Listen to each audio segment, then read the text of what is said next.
espadachins degoladores de demônios. Já imaginou se essa moda pegasse nos tempos bíblicos? Demon Slayer, ou Kimetsu no Yaiba, para quem quer gastar o japonês, é sem dúvida um fenômeno. Com uma animação impecável, personagens carismáticos e vilões tenebrosos, o anime arranca não só medo e risadas de quem assiste, como também lições importantes.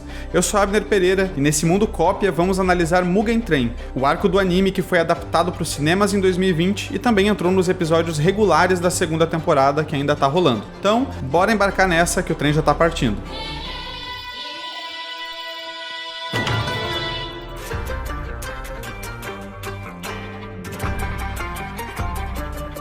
Com milhões de fãs e batendo recordes na venda de mangás, Demon Slayer foi além, e em 2020, mesmo em meio a uma pandemia, também quebrou recordes no cinema com o filme Mugen Train, que somou a maior bilheteria do mundo naquele ano. Mas que história tão cativante é essa que tornou Mugen Train esse sucesso todo? A gente vai chegar lá, vamos só contextualizar rapidamente o anime para quem não acompanha. Kimetsu no Yaiba conta a história de Tanjiro Kamado, um garoto simples e humilde que sofre o grande trauma de ver sua família morta por um Oni. Oni são pessoas transformadas em demônios que se alimentam de humanos ou os transformam em Onis também, como é o caso da sua irmã Nezuko, a única sobrevivente do massacre. Porém, surpreendentemente, ela adquire hábitos excepcionais para um Oni, protegendo o irmão e não atacando outros humanos, mas recuperando suas forças através de períodos de hibernação, enquanto Tanjiro também a protege, carregando a irmã numa caixa para que ela não tenha contato com o sol, que é a fraqueza dos Onis. A missão dele agora é procurar uma cura para a irmã e se tornar um caçador de demônios. Essa busca guia toda a primeira temporada do anime, à medida que outros amigos se unem a ele, como o medroso Zenitsu e o impulsível Inosuke. O amor real e voluntário entre os irmãos, mesmo em circunstâncias tão adversas, espanta Rui, um Oni aracnídeo que, ao contrário dos protagonistas, forçava sob ameaça outros Onis a viverem com ele como uma família de faz de conta, criando vínculos falsos apenas para suprir uma carência familiar, principalmente pelo trauma de ele ter sido rejeitado pelos pais quando começou a se tornar um Oni. O amor e as feridas nas relações familiares são um tema central no anime e que também vão ser desenvolvidos em Mugen Train. A relação de Tanjiro e Nezuko também nos faz refletir sobre as renúncias e as cargas que toda relação demanda, as coisas que temos que deixar para trás a fim de manter os vínculos com quem amamos e, ao mesmo tempo, a bagagem que vamos precisar carregar junto das pessoas com quem decidimos caminhar. Todos temos que negar algo em nós mesmos, todos temos que tolerar e carregar algo do outro. O amor é essa constante dinâmica entre renúncia, doação e abraço. São nesses atos também que enxergamos o caráter daquele que é o próprio amor, ao abrir mão da sua glória, doar-se em nosso favor e nos carregar pelo seu abraço.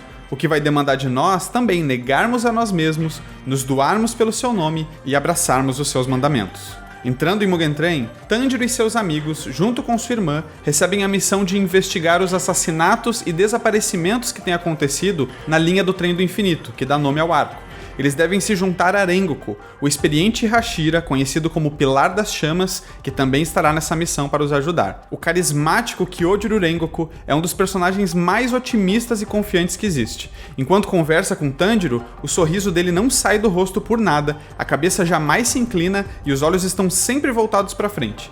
Assim como o trem em que estão, e que mira numa única direção e não há nada que o detenha, Rengoku é determinado e jamais desiste. Comendo marmita sem parar, os repetidos gritos de delícia expressam a forma como ele vê o mundo, aproveitando cada experiência como se fosse a última. Entretanto, toda essa postura firme e animada do Hashira esconde uma adolescência de repressões e negativismo do pai, que vamos ver mais à frente.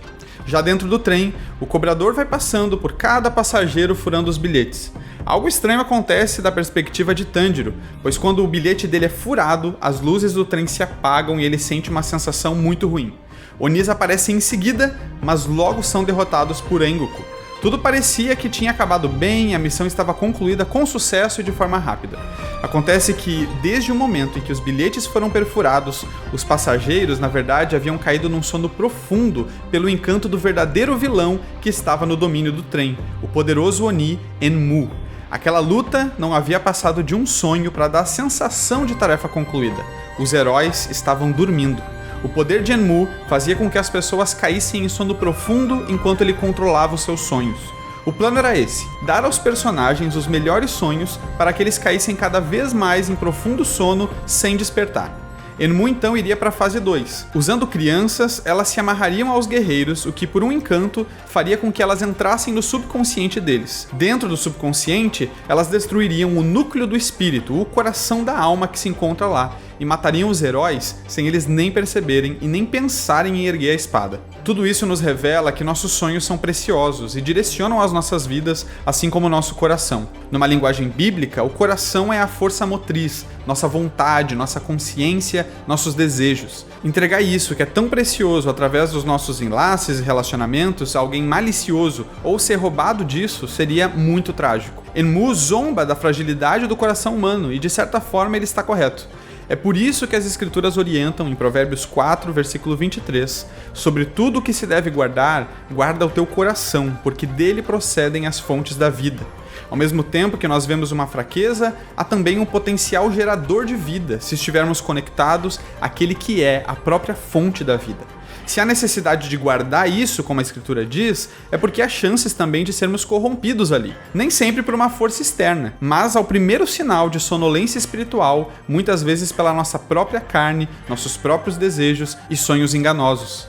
Afogados em nós mesmos, anestesiados dentro do nosso eu, seremos facilmente manipulados. Agora, como filhos da luz, somos do dia. Estejamos acordados, atentos e sóbrios. Como Paulo diz nesse contexto, na carta de 1 Tessalonicenses capítulo 5, nos protejamos com a couraça da fé e do amor e guardemos nossa mente com o capacete da esperança da salvação. Esperança da salvação essa que é o dia em que nosso coração será plenamente satisfeito naquele que nos criou. Tanjiro é transportado no seu sonho para o local da sua antiga casa. Seus irmãos estão caminhando na neve. Mesmo que inicialmente ele estranhe o fato, a saudade e a sensação de que aquilo era tão real o faz correr para abraçá-los enquanto chora compulsivamente.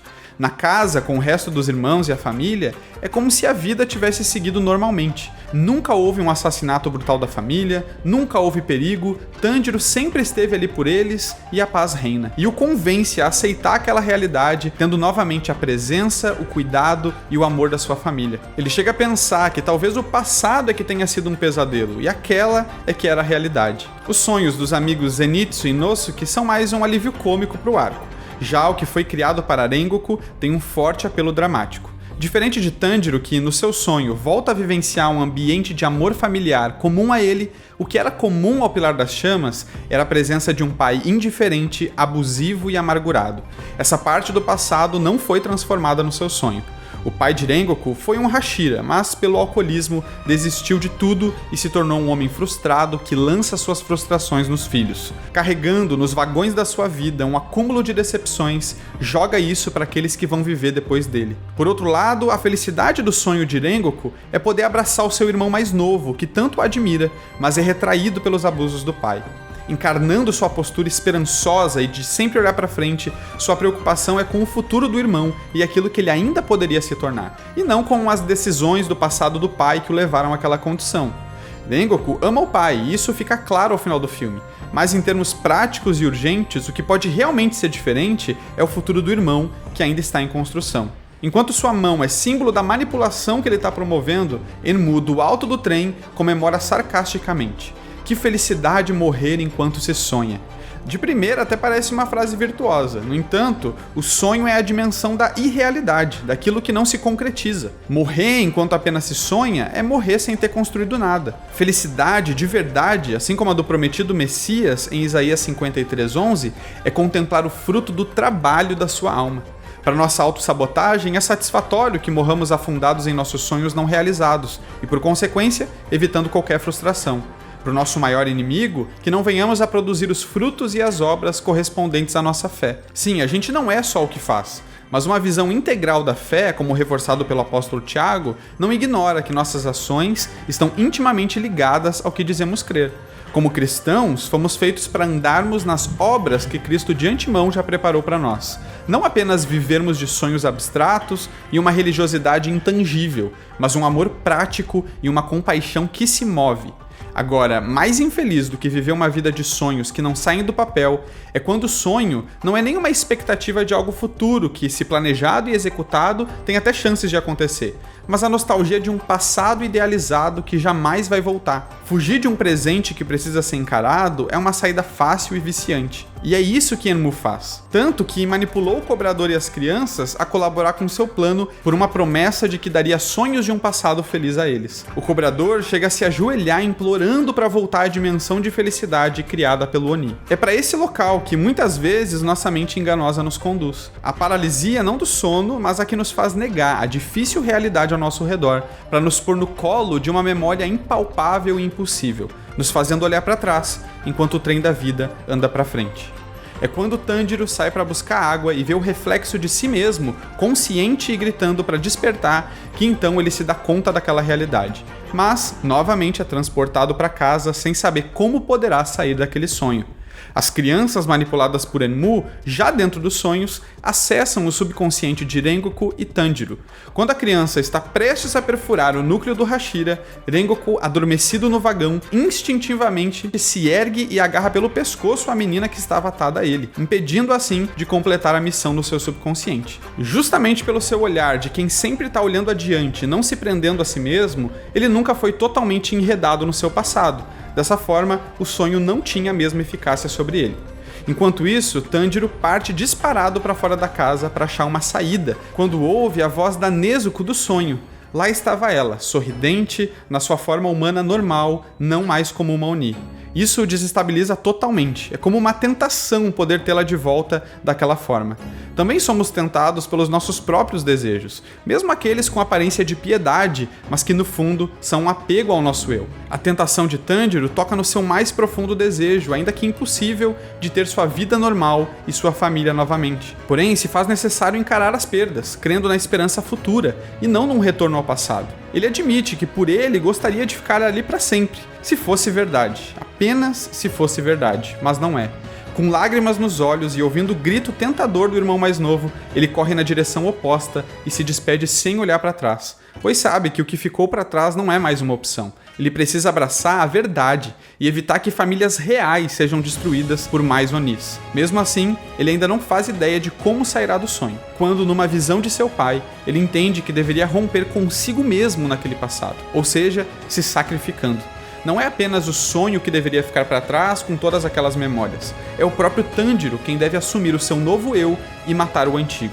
Ele faz isso com sua própria espada e, morrendo para o sonho, desperta para a vida real no trem, o que também expulsa a criança que estava no seu subconsciente. Encontrando-se com Enmu em cima do trem, Tanjiro parte para o ataque. O Oni lança o feitiço do sonho várias vezes, mas rapidamente Tanjiro se recompõe, porque comete o sacrifício assim que chega no sonho. Numa última tentativa, Enmu o coloca num pesadelo para o desestabilizar. No cenário está a sua família toda ensanguentada, cobrando a sua ajuda na noite em que foram assassinados, além do seu pai o humilhando. Tudo isso só o deixa ainda mais convicto por saber que a sua família jamais diria tais coisas, enquanto se prepara para o ataque final que arranca a cabeça de Enmu. A família é o bem mais precioso, e Tanjiro aprende a diferença entre honrar e preservar a memória daqueles que ele ama e ficar preso naquela lembrança. Infelizmente, Enmu não foi morto. Lutando com Tanjiro era apenas um molde do seu corpo. Sua verdadeira forma havia se fundido completamente com o trem.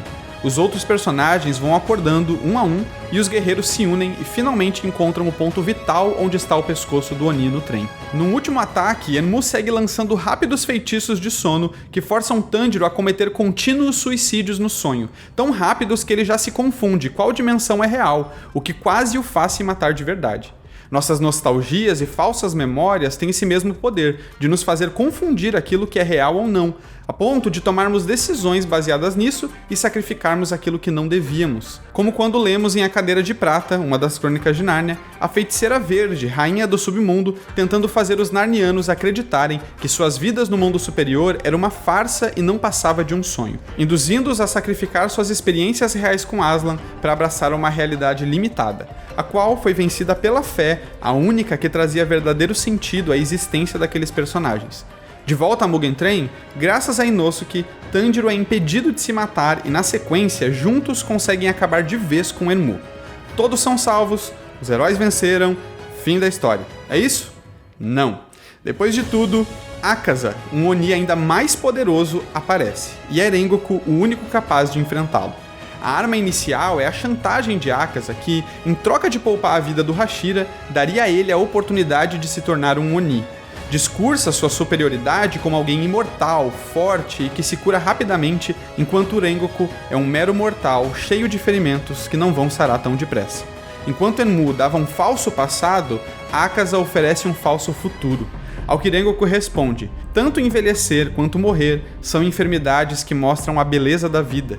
Continua dizendo que é porque a morte é uma certeza que as coisas se tornam mais preciosas. Bom, o sofrimento atual tem seu papel didático sim, mas não é uma experiência que vai perdurar para sempre a fim de dar sentido à vida humana. Aliás, se podemos nos despedir de quem amamos, é pelo consolo de que em Cristo elas ressuscitarão para a eternidade, e lá sim, teremos a alegria de estarmos sempre unidos com elas. De todo modo, Rengoku não abre mão da sua verdadeira identidade e humanidade em troca das tentações de Akaza. O dia já está quase nascendo, e Akaza precisará ou finalizar o Hashira, ou então fugir. Rengoku já está fatalmente ferido, e o Oni parte antes que a exposição ao sol o destrua. Tanjiro o persegue e até lança sua espada que acerta Akaza, mas é tarde demais. Desesperadamente, o protagonista grita o quanto o Oni era covarde. Tanjiro relembra que os Hashira sempre lutam à noite, quando os demônios estão à solta e com sua maior vantagem, mesmo eles sendo apenas seres humanos, cujos ferimentos não se curam facilmente, nem os membros voltam à sua forma original caso os percam. Mesmo assim, eles estão lá para lutar e proteger as pessoas. Ele grita inconsolado: foi Akaza quem perdeu. Rengoku cumpriu seu dever como Hashira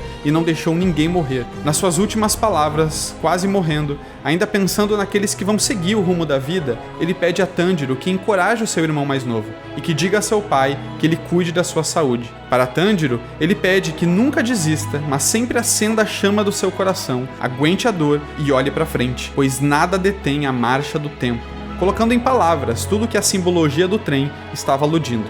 Tanjiro sofre mais uma perda traumática. O filme termina nessa melancolia, mas cabe a cada personagem e cada espectador decidir se essa perda os fará olhar para trás ou seguir em frente, com as oportunidades de continuar construindo um futuro. Honrando o legado, sim, mas sem deixar-se prender pelas ilusões de um passado idealizado. Guardemos nossos corações das armadilhas mentais e espirituais que nos tentam paralisar. Em Cristo, nossos olhos se abrem para a verdade que nos liberta. Já não estamos mais sob o domínio de manipuladores que querem roubar nossos corações. Nele, nossa vida não termina em melancolia. Nele, nossos melhores sonhos pessoais se tornam pequenos quando comparados à vida que por causa dele ganhamos. Em Cristo, nossos sonhos são refeitos e realinhados para vivermos a cada dia com os olhos na estação final do trem que embarcamos, a eternidade de glória.